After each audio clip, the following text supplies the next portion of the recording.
In Hong Kong, private detective Yip used to be a real star, but to gain the approval of his wife's parents, he had to move to Malaysia. Now, Yip is barely making ends meet, taking on small cases involving marital infidelity, and his relationship with his wife is steadily falling apart. One day, Yip accepts a case about a missing bride, but before he can track down the runaway, she's found dead. When he goes to the police to report what he knows, Yip uncovers a shocking truth. It appears the lead investigator on the case is the murderer.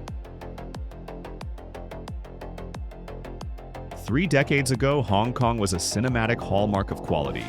Its genre films sold across Asia like hotcakes and often recouped their budgets before filming even began. But those days are long gone. The export market collapsed, mainland China introduced strict requirements for any film entering its distribution system, including heavy censorship, and Hong Kong's domestic box office alone is no longer enough to cover even a mid-budget action film.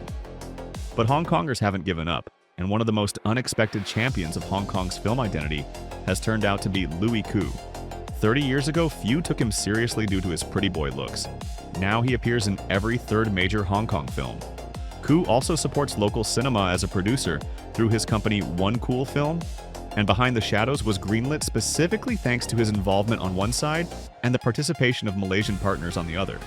Although in spirit it's a purely Hong Kong film, Behind the Shadows was shot entirely in Malaysia, and the filmmakers turned this into an advantage.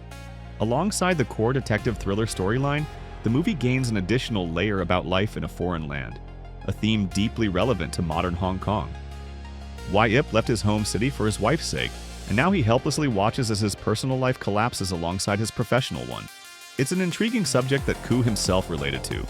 He said in interviews that while preparing for the role, he spoke with friends who had left Hong Kong and collected their stories about adapting abroad. Unfortunately, the filmmakers didn't stop there. Screenwriter and co-director Chou built the film around a morally ambiguous, partly even taboo topic: female infidelity, attempting to explore it within the framework of a genre film. We see several women who end up cheating for different reasons: boredom, despair, resentment, or sudden feelings. And Chou steers the story toward the argument that it's not that simple, ultimately concluding that both partners are always to blame. It's hard to argue with that sentiment, but within a thriller it feels strange, even jarring.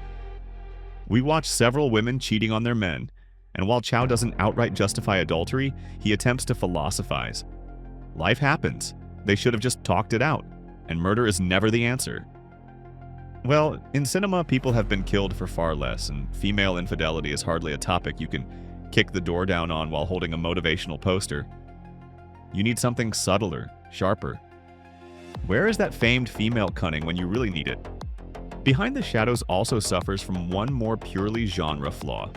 The filmmakers resort to one of the most shameful thriller tropes: a deranged killer who perfectly pretends to be normal.